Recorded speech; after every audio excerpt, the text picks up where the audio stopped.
Very good. Nicola, Thank you are you doing for okay? being here, Jack. I'm doing well. And you, Jackie? Excellent. Are you ready for this? Of course. All right, I think we have a quorum, if I'm not mistaken. Yes, we do. All right, so in recognition of Aboriginal and Torres Strait Islander people, spiritual connection to country, and in continuing AC's commitment to reconciliation, it is, of course, customary to acknowledge the country as we pass through. Today, we acknowledge and pay our respects to the First Peoples, the traditional custodians of the lands and waterways. We thank them for the continual custodianship.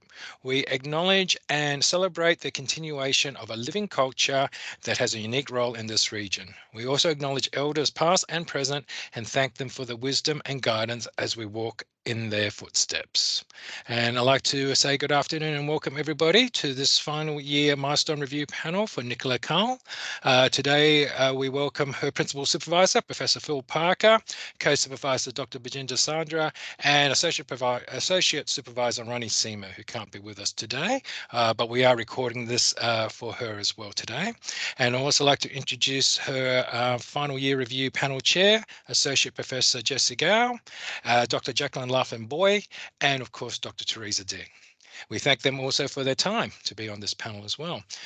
So Nicola, without any further ado, you can share the screen and it's all yours. Thank you. Thank you, Ricky, and thank you, everyone. As Ricky said, thank you so much for your time. Really do appreciate it. Okay, so in this presentation, we're going to take a brief look at the purpose of the research, the work I've previously completed, including the introductory chapter and the first study, a qualitative systematic review. Then I will go through the work completed for this final year review, which includes a chapter outlining redesign of my thesis due to the pandemic, and my current study, which is a quantitative intersectional social capital study. And lastly, look at where to next. So if we have a quick look here, you can see my thesis looks at the differential effects of rurality on youth higher education aspirations and attainment. So the project aims to explore really the effects of rurality on higher ed aspirations and attainments for youth from different backgrounds in rural areas. And this is going to be achieved through that mixed method of quantitative analysis informed by qualitative research. The thesis comprises of 3 studies. My first study, which has been completed, a qualitative systematic review, building on the findings from the review. My second study, the current study, which I will go through later, is now completed, and that's an intersectional quantitative social capital study. And this study examines social capital differences between youth in urban and rural Australia. And study 3 is a quantitative social capital mediation study building on study 2. So, as you probably know, urban-rural disparity is actually increasing despite a government focus in recent years on increasing the number of youth from rural Australia into higher education. And I think that Minister Jason Clare summed up the why really well in his speech when he said, where you live matters. In our capital cities, more than 48% of 25 to 34-year-olds have a degree. In regional Australia, just over 20% of 25 to 34-year-olds have a degree. And in the more remote parts of the country, it's around 16%. It's even worse than that for our Indigenous brothers and sisters. The figure is less than 10%. Where you live, how much your parents earn, whether you're Indigenous or not, is still a major factor in whether you are a student or a graduate of an Australian university. I don't want us to be a country where your chances in life depend on your postcode, your parents, or the colour of your skin, but that's where we are today. So, as probably you all know, why is equitable higher educational attainment for youth living in rural areas important? Obviously for educational democracy, equity and social justice, but also for economic reasons and sustainability of rural communities in the country as a whole. So Minister Clare also went on to say, if most of the new jobs in the world in front of us require a vet qualification or a university degree, we need to make sure that more of us have got them. Rich, poor, city, bush, black, white. So literature review, from what we know, as you can see on the slide, there is important research on these broad groupings of factors and the impact of these on rural youth as a group. However, there is less known about how these factors may differentially impact on youth from different backgrounds. So we know that restructuring of rural areas together with changes in educational policies and the diversity of youth living in rural areas mean there is unlikely to be one solution to improve equity in higher education. And therefore, further research is really needed to investigate those subsets of youth living in rural areas who are more or less likely to aspire to be able to access and attain higher education. So the whole of my thesis is underpinned by critical realism, which sees people as active in constructing their own world, while also shaped, so constrained or enabled, by structures that have real effects.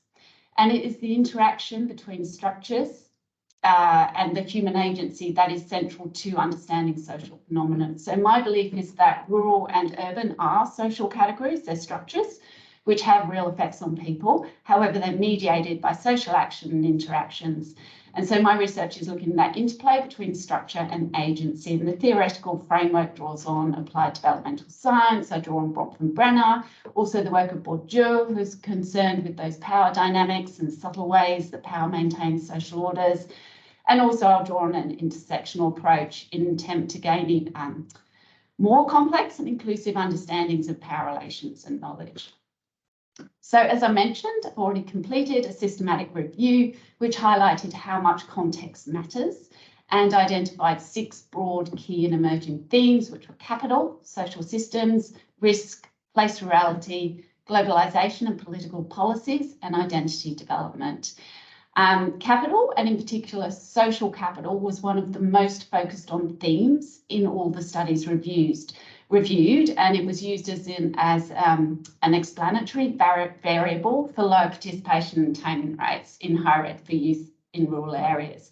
So my current study, which I'm going to go through in a moment, builds on this, examining social capital differences between youth in rural and urban Australia. However, before I go through that study, I'm just going to really briefly touch on the impacts of the pandemic. As we know, I've drawn Elder's research, and he has shown that educational transitions for youth have been shown to be influenced by monumental events, and that micro-level historical changes, such as a global pandemic, can change youth's experience of growing up at that individual level. So obviously the COVID pandemic came, and along with everyone else, everyone's lives and plans were disrupted. In relation to my study, COVID really highlighted and exacerbated existing inequalities in rural Australia, particularly for young people. So it really disrupted transitions. It influenced young people's plans as well as their access to resources and infrastructure needed to implement their plans. So given the focus of my research is around that rural transitioning and young people in rural areas, it seems important that I do touch on how COVID influenced not only my own journey and the redesign of my thesis, but also how COVID impacted those who really are the focus of my research, and that is young people living in Australia. So you can see here my original thesis structure. My third study was to be a qualitative study. However, I redesigned this to change it to a quantitative study.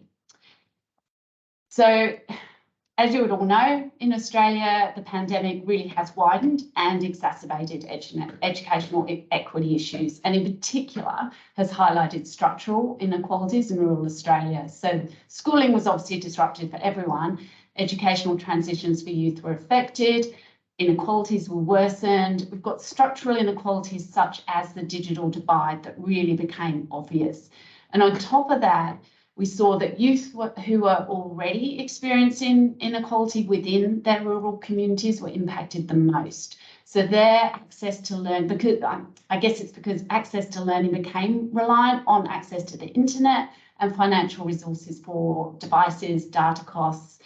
And additionally, on top of that, whilst most students reported being obviously stressed and anxious, this impact was felt even more deeply for some students in rural areas who didn't maybe have as many household resources, maybe had a lack of internet connection, a lack of a quiet place to study. And so this really highlighted the differential experiences and impacts for students from different social backgrounds within rural communities, emphasising that we really need to better understand the diversity of youth in rural areas and how they are unequally positioned in society to be able to respond to unexpected events such as the pandemic. So my original plan for study was a descriptive qualitative study designed to contribute to really more further contextualised findings.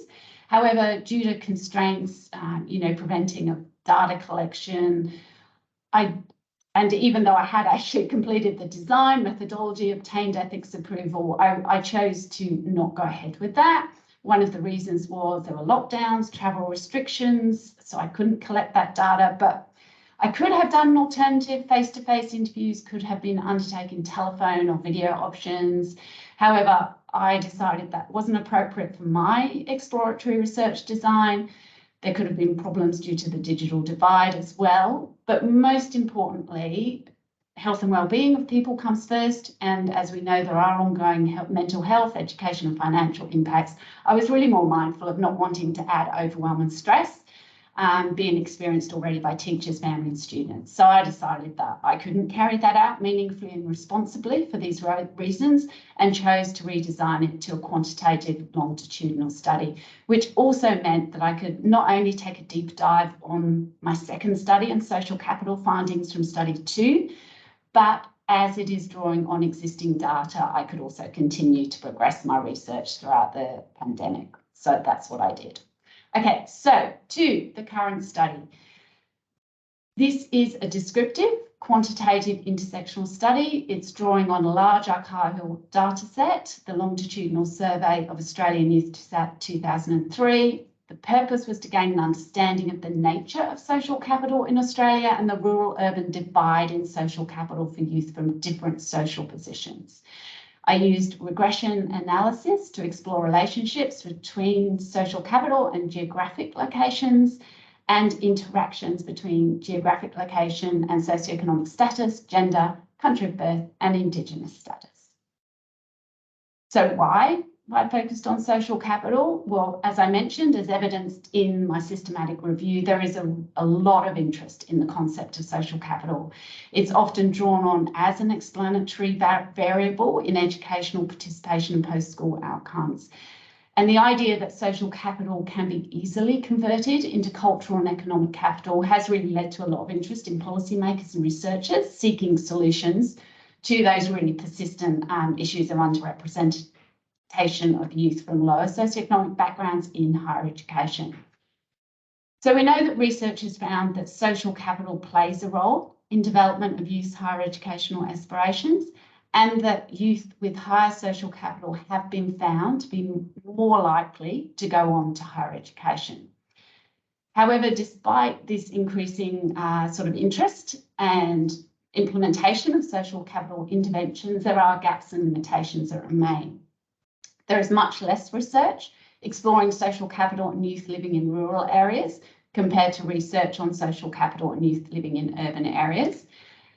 And even though social capital is drawn on to explain how youth from underrepresented backgrounds are able to mediate the effects of disadvantage to attain higher ed, there is less nuanced evidence exploring how the variations in the experience of place, so rural or urban, at different locations of the intersection of the socioeconomic status, Indigenous status, country of birth, gender, might contribute to differences in social capital that young people experience. And also it's not clear from the research that youth in rural areas are actually lower in all types of social capital. Additionally, much of the research has drawn on a normative conceptualisation of social capital, which tends to view social capital as always being positive, as a universal resource that's available to all, sort of without really looking into that complexity of the conditions needed and the process in which social capital valued for higher ed is obtained and converted. So this is a study to attempt to fill some of these gaps. And as you can see, there are the 3 research questions on the slide. Do youth living in rural and urban locations differ in the amount of social capital? Do youth living in rural and urban locations differ in the amount of social capital when controlling for gender, socioeconomic status, country of birth and Indigenous status? And does social background interact with place to affect the amount of social capital youth living in rural and urban locations obtain? So I drew on Bourdieu's conceptualisation of social capital, which is founded in theories of social reproduction, by exploring how structural constraints, so living in a rural area, and unequal access to institutional resources based on a person's social position in society can either enable or constrain obtaining social capital that can be converted into higher education aspirations and outcomes.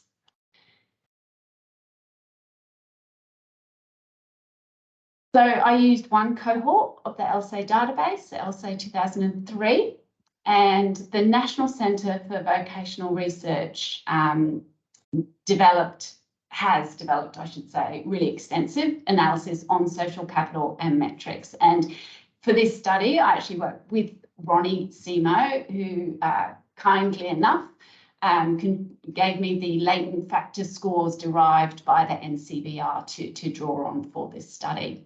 So social capital measures used, as you can see there, they involve bonding and bridging social capital measures, student connectedness to school, student-teacher relationship, participation in school-based activities, participation in sport, peer influence and volunteering social capital.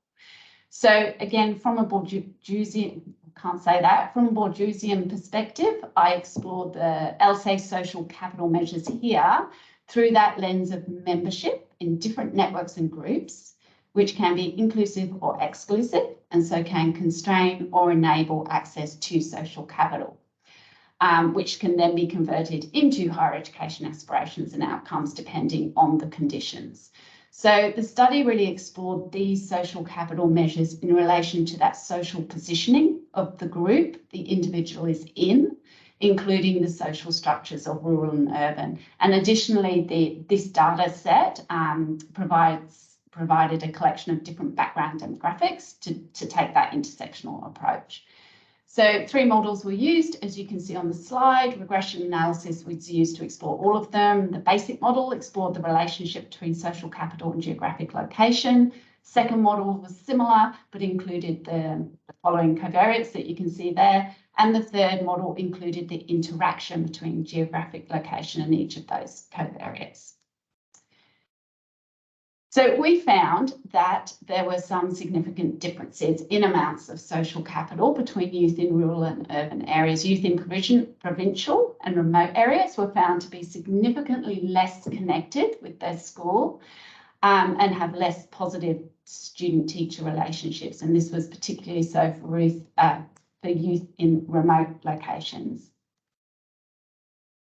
So interestingly, what we found was that youth in provincial and remote areas were found to have higher levels of social capital in peer influence and volunteering, and have similar levels in participation in sport and participation in school activities. So overall, we can see that youth living in rural areas actually have more social capital, as they were higher or similar in 4 out of the 6 social capital measures.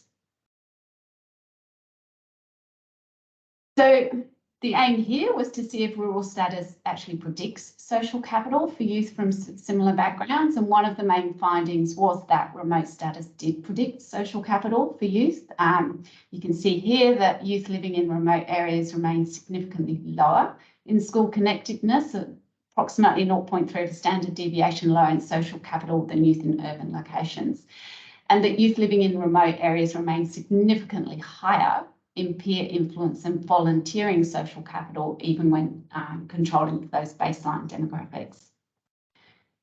When we took an intersectional lens, we found that there were some interactions were found between geographic location and the type of social capital and social group demographics, but overall they were intermittent and minor.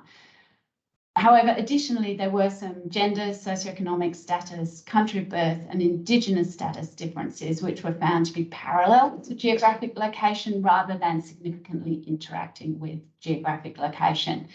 So I'm not going to go through all of these findings here, but just to highlight a couple, if we look at influence of peers' social capital, you can see that youth from lower socioeconomic backgrounds have higher peer influence social capital in urban and provincial locations than youth from higher socioeconomic backgrounds. However, in the remote locations, youth from higher socioeconomic backgrounds have more peer influence than youth from lower socioeconomic backgrounds. We could also see that Indigenous youth have higher peer influence than non-Indigenous youth, and the boys have higher peer influence than girls across all geographic locations. We can also see that girls had higher student-teacher relationship social capital than boys, and youth from higher socioeconomic backgrounds had higher student-teacher relationship social capital than youth from lower socioeconomic backgrounds across the geographic locations. And again, here, if we look at volunteering social capital, we can see there was this one significant interaction between rural status and gender.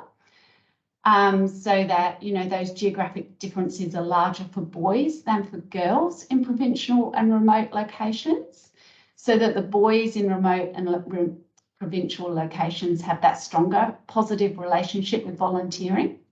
And we can also see that youth from lower socioeconomic backgrounds have higher volunteering social capital than youth from higher socioeconomic backgrounds.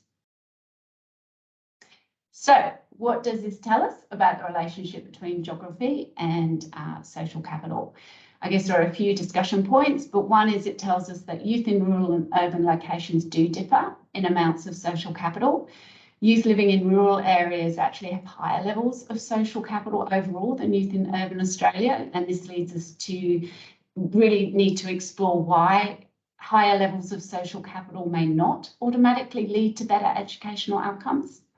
We can see that there are differences in types of social capital as well as amounts between youth in rural and urban Australia. So as we saw, youth living in urban areas have higher social capital in only two types. That's school connectedness and student-teacher relationship social capital. And yet we do know they have better higher education outcomes.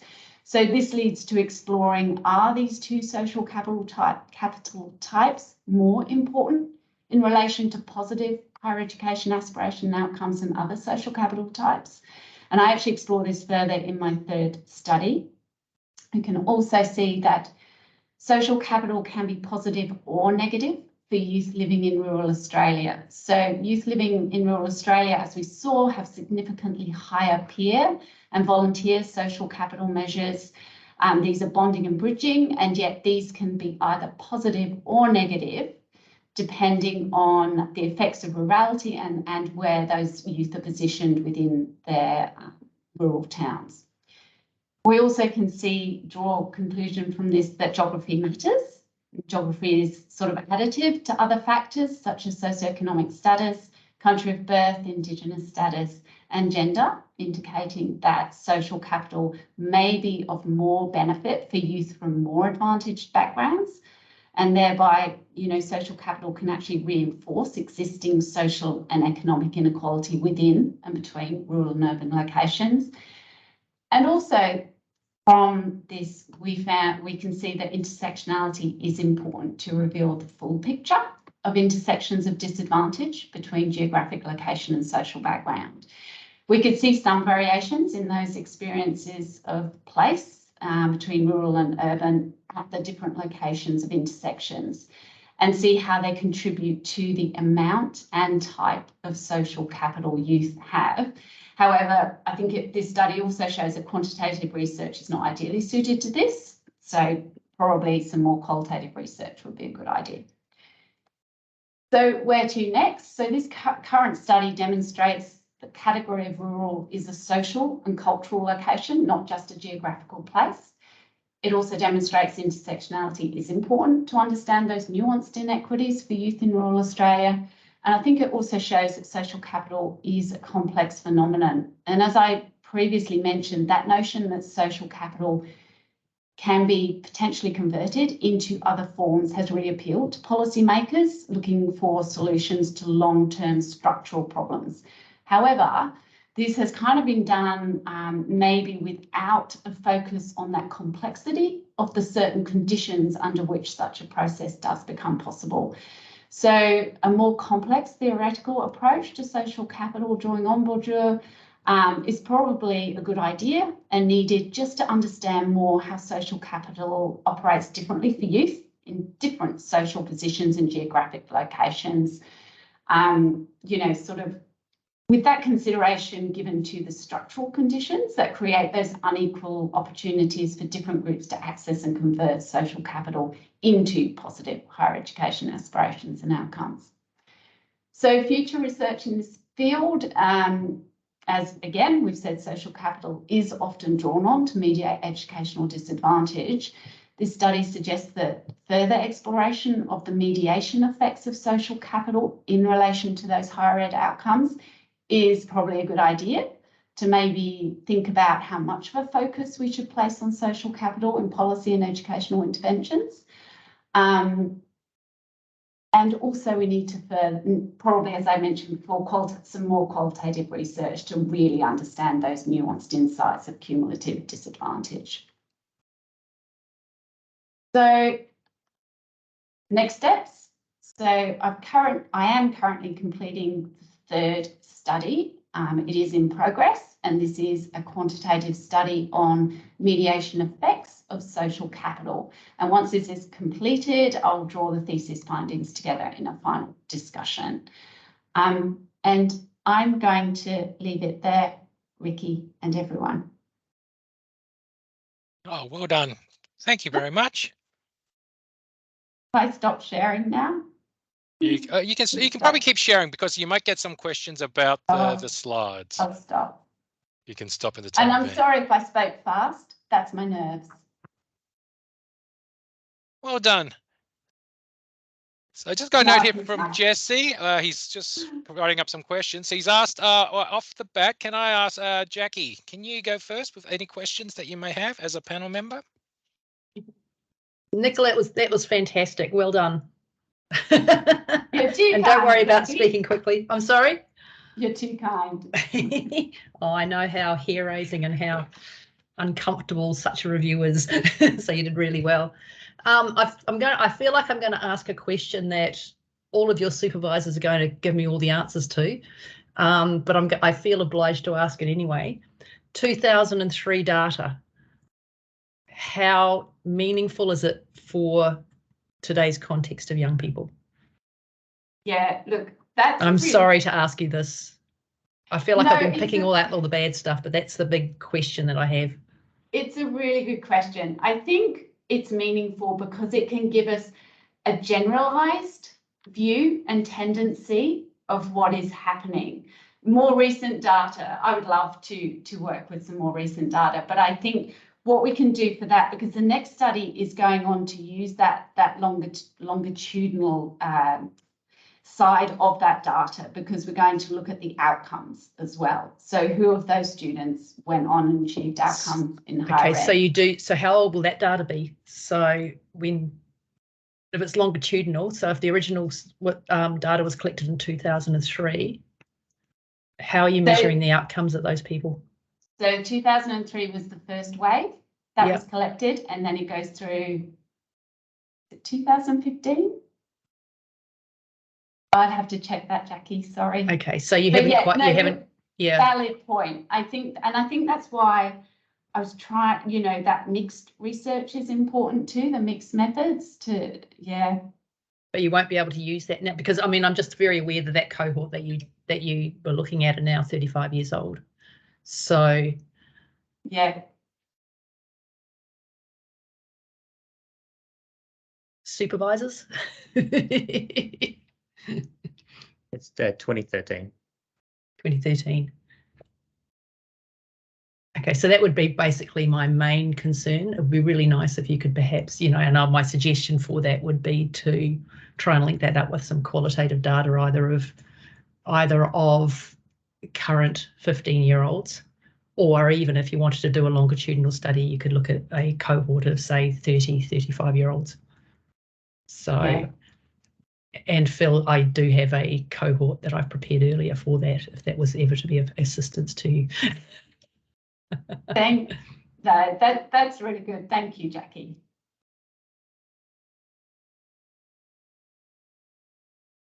Thank you, Jackie. Therese, do you have any questions?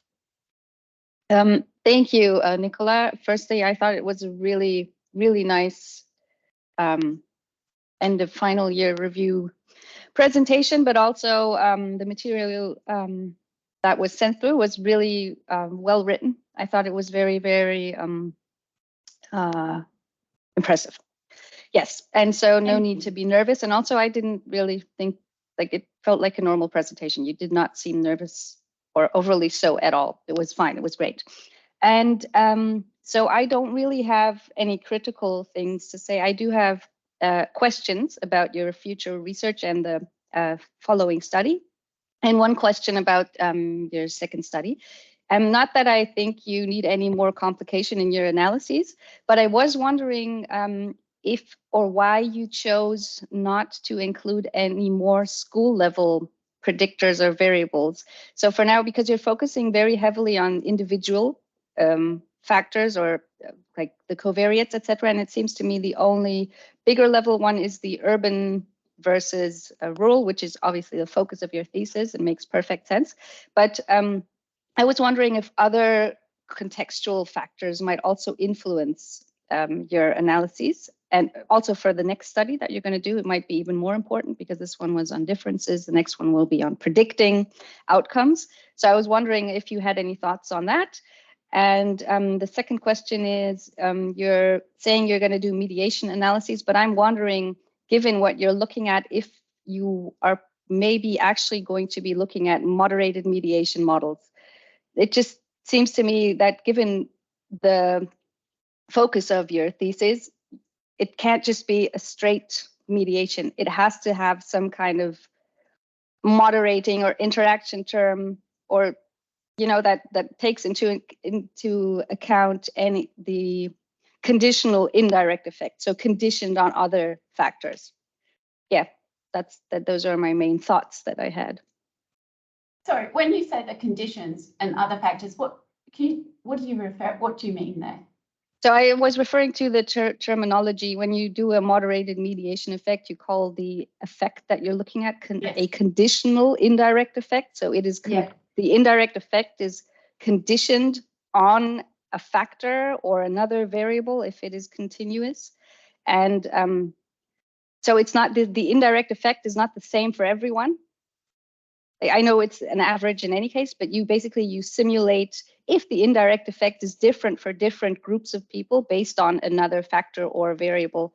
And I thought maybe you already had an idea if that might be the case in some instances. So this is all not critical. I'm just curious. No, this is really interesting. I think I'm going to be honest here, Teresa. I have to think about that and get back to you on that. But this is really interesting. And you're right about your first sort of comment too about that structural side and the other conditions, because I think that's something that that's why I draw on Bourdieu so much, because it is about social reproduction and access to resources, economic resources, and that structural divide there. And I guess that's where I'm sort of leaning to in this is, social capital is drawn on a lot and it's really worthwhile factor to explore, but I don't know, could there be more impactful focuses on structural changes, policy changes, rather than focusing on social capital? So I'm not sure if that answers your first question, but just I don't think there actually is an answer to the first question. Oh, okay, it's good. more of an explorative if you had any ideas or were thinking of anything. And another comment that came to mind that I had that I forgot to mention is I thought it was really interesting that these first two aspects of what you define as social capital seemed to be present for the urban and not the provincial or rural sample population, and that you are now speculating that these might be more important than the other ones. I think that's a very important thing. When I started reading your document, I kept asking myself if school belonging or these two aspects might be the gateway for the other ones. So if they're not there, maybe the rest cannot happen or cannot have that effect. And I also thought it was interesting because I always think of myself, and I thought of my own research and how at one point I was thinking about looking more deeper into a reanalysis of research that shows how the effect of low SES on achievement can be moderated or buffered by school climate, so school belonging and or student-teacher relationships. So I thought it was a very interesting finding, and that's just a comment. Yeah, No, no, definitely. That is something that I want to focus more on because I think that is the most interesting finding. Yeah. Thank you, Nicola. Thank you, Teresa. Sorry, Phil, before I pass on to Jesse, Phil, did you have a comment? You had your hand up. No, pass on to Jesse. That's all good. Thank you. Thank you. All right, Jesse. Yeah, well done, Nicola. I think the presentation is very clear to me and like very impressive. I just got a couple of questions following like follow up Teresa's one. Like could you tell us like what's the progress of your study 3? Because we have to know that when we write up the documents. So you do analysis or just like still working on like the analysis plan, or what stage of your study 3? Sure. Thank you, Jesse. So I've done the design. So and we've got some initial results, although I have to go back and relook at the code and just check all of that. But I'm at that stage. Yeah. Do you want to share us some initial result or? Can I get back to you, Jesse? Okay. I don't have it in front of me. Although what I can say from memory is there were very, very small effects, I think. Phil, Yeah. yes. Phil saying yes to that, so yes. Do you have any comments on this or? I only just that I do remember the results, and there was mediation there for the ones that Teresa referred to, the belonging sorts of focused ones, but the mediations were pretty tiny, significant but tiny. Jackie? Thank you, Jackie. Can I just ask, Nicola, what your timeline's looking like now? Because you've experienced quite a bit of disruption. So, Well, hopefully, Jackie and Phil, we'll finish this, or I will finish writing the last study and writing up the final discussion. I'm hoping for May next year. I think that's what we spoke about, Phil, isn't it? So. And do you feel that's realistic? Yes, I do. That's good. Yeah, I got another question for your study too. So you use 6 like social capital measures, right? From like LSA 2003, and all the measures was measured by only one term, or like was measured multiple times. Yeah, in this study. So when was those measured? Social capital measures was measured.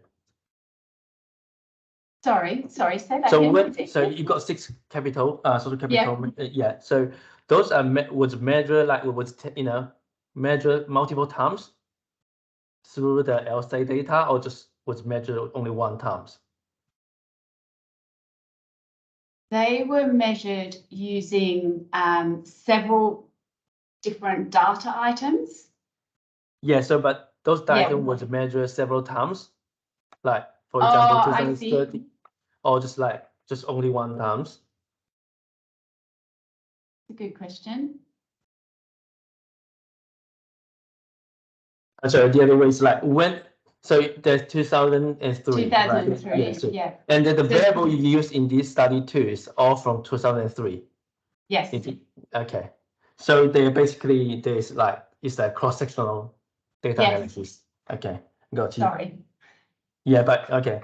The other ones is like, because I think the study too is very comprehensive, and like, could you share us a bit about the most important practical or policy implication you think generate from this study?